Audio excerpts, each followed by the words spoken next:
Olá pessoal, nessa aula nós vamos apresentar uma introdução ao estudo de sistemas de um grau de liberdade em vibração livre. E a gente estuda esse tipo de sistema, né, apesar de serem poucos os sistemas práticos que a gente consegue idealizar como sendo um sistema de um grau de liberdade, já que os fenômenos que a gente observa aqui eles se repetem em sistemas com múltiplos graus de liberdade.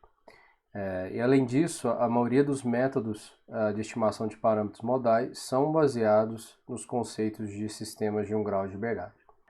Imagine o seguinte, que aqui a gente tem um sistema de um grau de liberdade composto por um bloco de massa m ligado a um anteparo fixo através de uma mola de rigidez K e amortecedor com coeficiente de amortecimento C, sujeito a uma força externa F, tá? Sendo aplicada nesse bloco. E o que nós temos que nos preocupar é com a posição horizontal dessa minha massa fora do equilíbrio, medida pela coordenada x. Sendo que essa coordenada é o suficiente para a gente descrever a posição da massa em qualquer instante, a qualquer tempo, e por isso que é denominado um sistema de um grau de liberdade. Esse sistema massa-mola-amortecedor ele é muito fácil de ser entendido, muito intuitivo, já que é fácil a gente identificar fisicamente como esse sistema se comporta. Tá? Então, em repouso, essa posição será x igual a zero. Tá? E se eu puxar essa massa para fora do equilíbrio e depois soltá-la, a gente vai observar que a massa irá oscilar até o momento em que ela voltaria para a condição de equilíbrio estático devido ao coeficiente de amortecimento C. Tá? E a equação do movimento desse sistema é muito simples de ser escrita. Nós podemos escrever da seguinte forma: mx dois pontos mais cx ponto mais kx é igual a f. Tá? Então essa é uma equação diferencial ordinária de segunda ordem com coeficientes constantes. Lembrando que ponto significa derivada no tempo, então isso aqui representa a velocidade de x e isso aqui representa a aceleração de x. Essa fórmula é dada pela segunda lei de Newton, então a força é igual a massa vezes a aceleração. Portanto, isso aqui é apenas a segunda lei de Newton escrita como uma equação diferencial, que nada mais é que a equação de movimento do meu sistema. A solução dessa minha equação aqui, ela se dá em duas partes. Primeiramente, eu preciso resolver a equação homogênea associada, que é quando essa força excitadora aqui ela é nula. Tá? E depois eu obtenho uma solução particular, que é a solução dessa equação quando o lado direito da equação é diferente de zero. Então, o meu problema de vibração livre é um problema que eu analiso o comportamento do sistema quando a força excitadora é nula. Tá? E por que é importante estudar problema de vibração livre? Vibração, pessoal, nada mais é do que dinâmica aplicada. Só que no curso de mecânica aplicada, nós preocupamos apenas em determinar as equações do movimento e não propomos de fato uma solução para elas. Já no estudo de vibrações, a caracterização do comportamento vibratório ela está na solução dessa equação aqui. Tá? Então eu não preciso saber qual é a força que vai ser aplicada no sistema. Eu já consigo caracterizar muito bem o meu sistema somente resolvendo o problema de vibração livre. Isso vale tanto para sistemas com um grau de liberdade ou múltiplos graus de liberdade. Vamos assumir, por exemplo, que que esse meu sistema ele tenha massa com valor 1, rigidez 10 e amortecimento, coeficiente de amortecimento 2. Né? Então, a gente poderia escrever da seguinte forma: x 2 pontos mais 2x ponto mais 10x é igual a 0. Vamos assumir também que eu tenho condições iniciais, porque eu não consigo resolver o sistema sem condições iniciais, tá? Então, portanto, eu vou assumir que eu conheço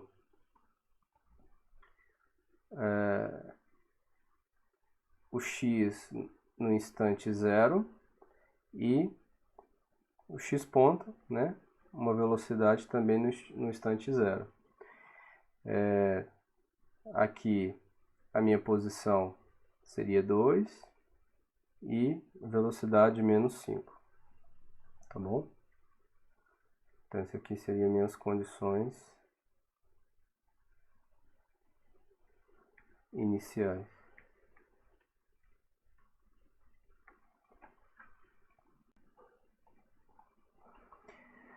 Isso significa que em x no instante 0 igual a 2, significa que eu puxo essa minha massa 2 unidades na direção positiva, tá? E x ponto, né, a velocidade no instante 0 igual a menos 5, significa que eu conheço uma velocidade inicial, né? Então eu meio que empurro a minha massa com a velocidade no valor de menos 5. Então eu puxo aqui, né? E empurro essa massa com a velocidade de menos 5. E essa é a minha condição inicial, que faz com que essa massa comece a vibrar e oscilar em torno da sua posição de equilíbrio. Então, para aqueles que sabem sobre equações diferenciais, eu presumo que a maioria de vocês saiba que os valores próprios desse sistema vão determinar como o sistema responde a essa condição inicial. E provavelmente eu vou obter respostas como funções exponenciais e também do tipo seno e cosseno, né, dependendo das constantes K e C. Né? Então a solução proposta aqui tem um caráter mais matemático, tá? De modo que eu consiga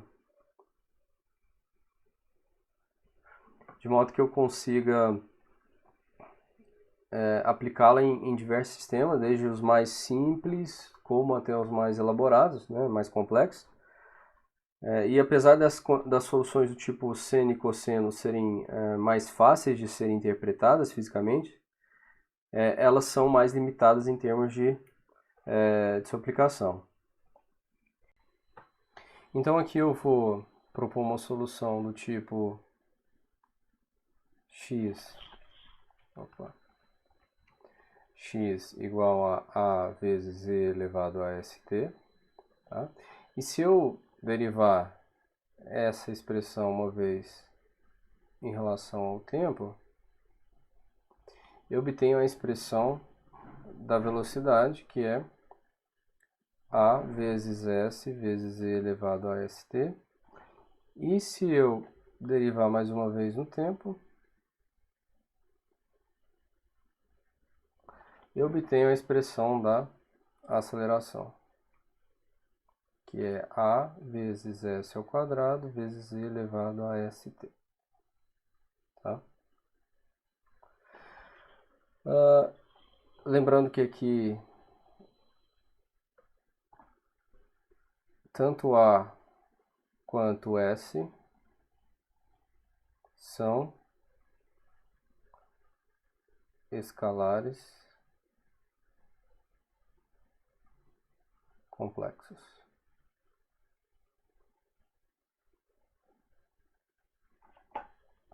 Então agora eu vou pegar as expressões para velocidade, para posição e aceleração e substituir na minha equação de movimento.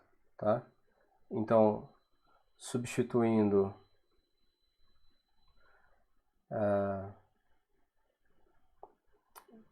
posição, velocidade e aceleração em estrela, tá? Na minha equação de movimento.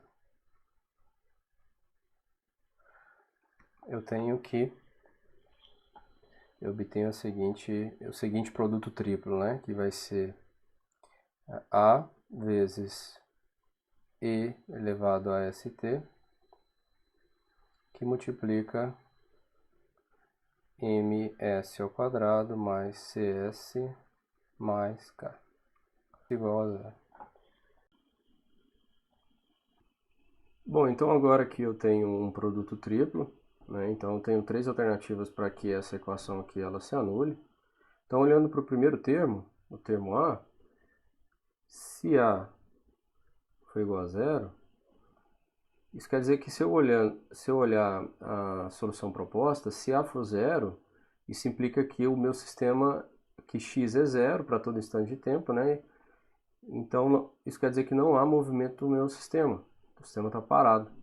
Então, não há vibração. Então, essa solução aqui, apesar de existir, ela não interessa. Então, ela é chamada de solução trivial. Então, agora analisando o segundo termo, o termo exponencial, se e elevado a st for zero, então eu vou agrupar aqui de três formas. Se s for um número real positivo, se s for um número real negativo,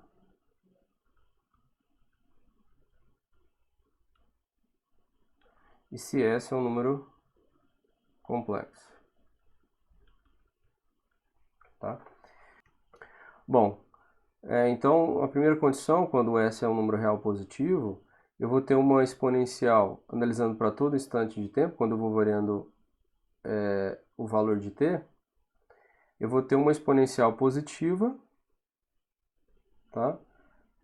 Iniciando em 1, certo? Quando t é igual a zero, isso aqui vale 1. Então, a gente percebe que essa condição não vale zero para nenhum instante de tempo. Se S é um número real negativo, ela também é uma exponencial, só que decrescente, e ela vai valer zero quando t tende ao infinito. Se S é um número complexo, esse termo e elevado a st, o módulo de e elevado a st sempre vale 1. Né? Então, o único termo que resta é considerar que ms ao quadrado mais cs mais k seja igual a zero. Esse polinômio ele leva o nome de polinômio característico.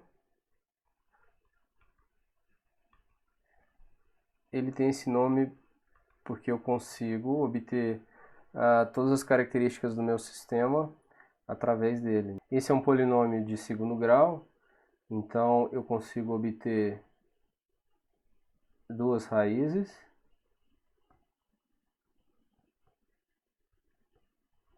S1 e S2.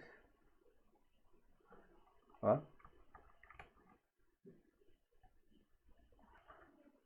Que são menos c sobre 2m, mais ou menos raiz quadrada de c sobre 2m elevado ao quadrado menos k sobre m.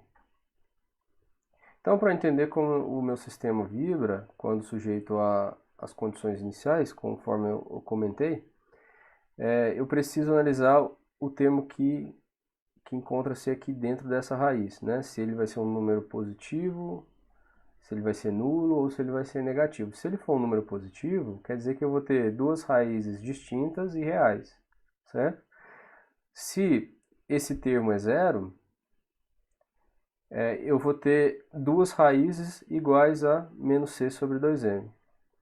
No entanto, se o termo for negativo, eu vou ter duas raízes complexas, só que ao invés de nós ficarmos analisando os parâmetros físicos, eu vou utilizar parâmetros modais. Então, para isso, eu vou precisar fazer algumas definições.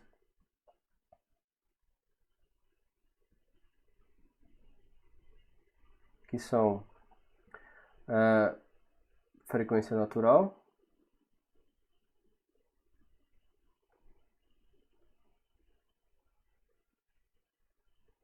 que é dada pela expressão ωm igual a raiz de k sobre m, tá? Isso aqui dado em radianos por segundo. A frequência natural, ela é a frequência que o sistema oscila em condição de vibração livre.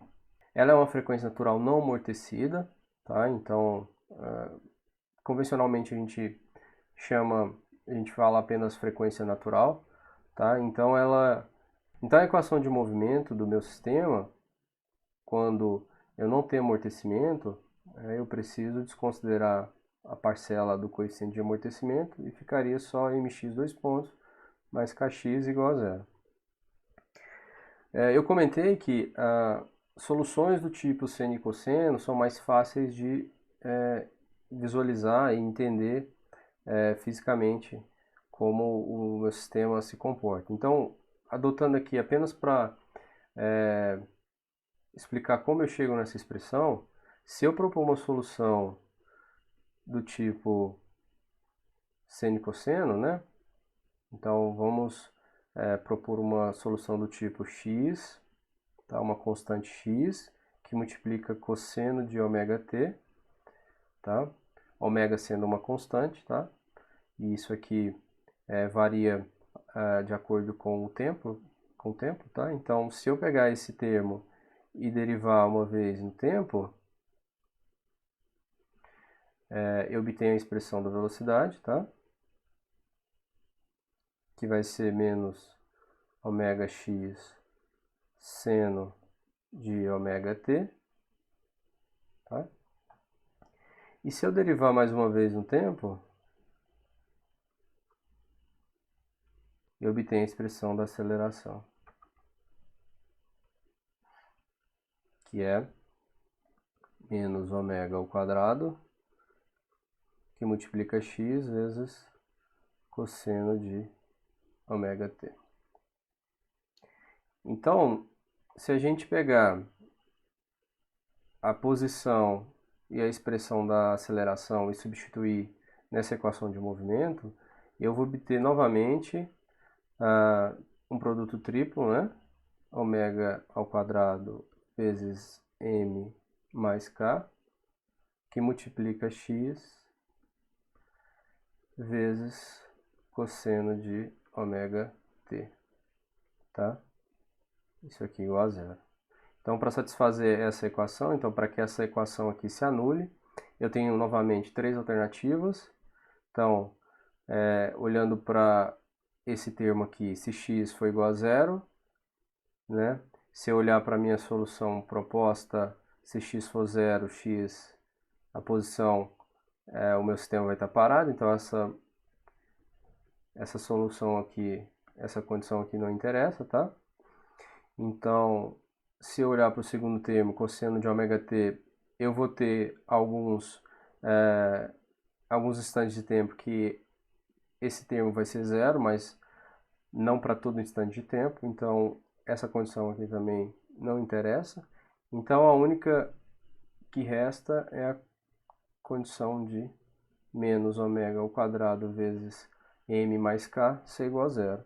Então, isso aqui seria raiz de k sobre m, que é a minha frequência natural.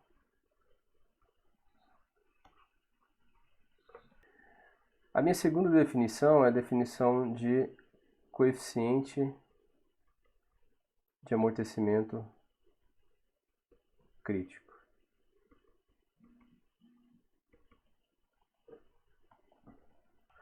O coeficiente de amortecimento crítico ele representa o valor de amortecimento que o meu sistema deveria ter para que o termo aqui dentro dessa raiz fosse nulo. Então, o C crítico ele é escrito da seguinte forma: C crítico sobre 2m elevado ao quadrado menos K sobre M é igual a zero.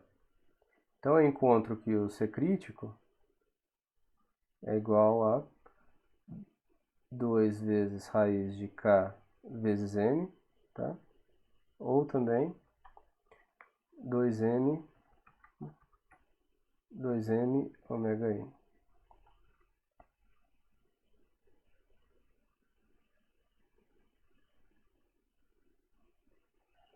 E a terceira definição é a definição de razão de amortecimento,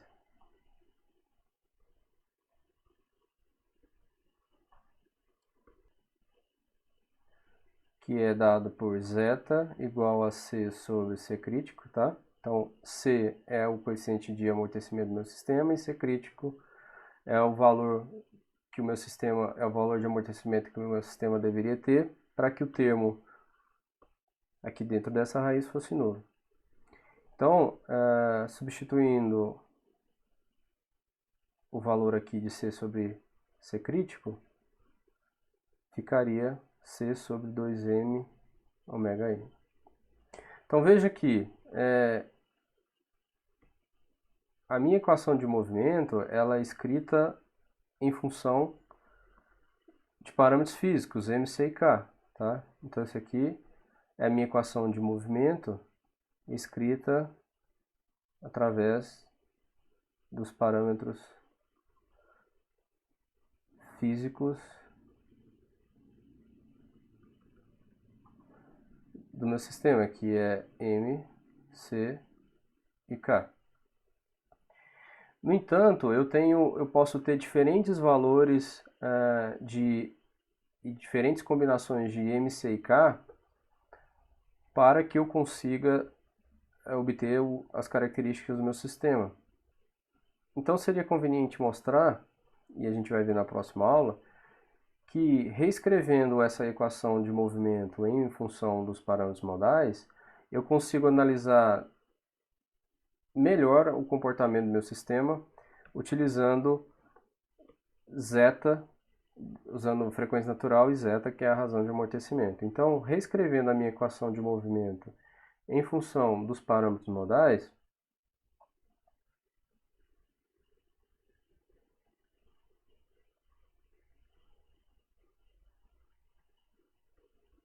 os parâmetros modais zeta e ômega n, tá?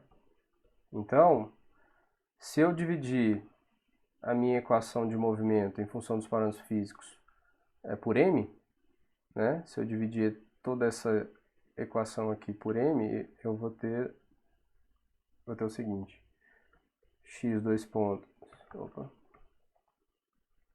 x dois pontos mais c sobre m, x ponto, mais k sobre m é igual a zero.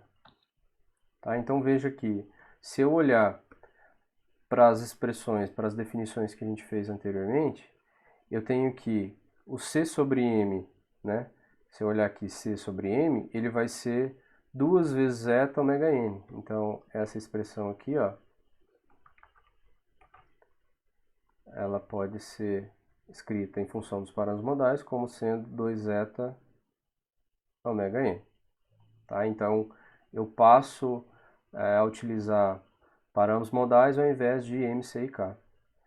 Essa parcela aqui, faltou um x aqui, desculpa. Essa parcela aqui, k sobre m, ela é a própria definição de frequência natural. Então, isso aqui é dado por ômega n ao quadrado. Então, nós temos que a equação ficaria sendo escrita dessa forma: x dois pontos mais 2 zeta ômega n x ponto mais ômega n ao quadrado x igual a zero. Então essa aqui é a minha equação de movimento em função dos parâmetros modais.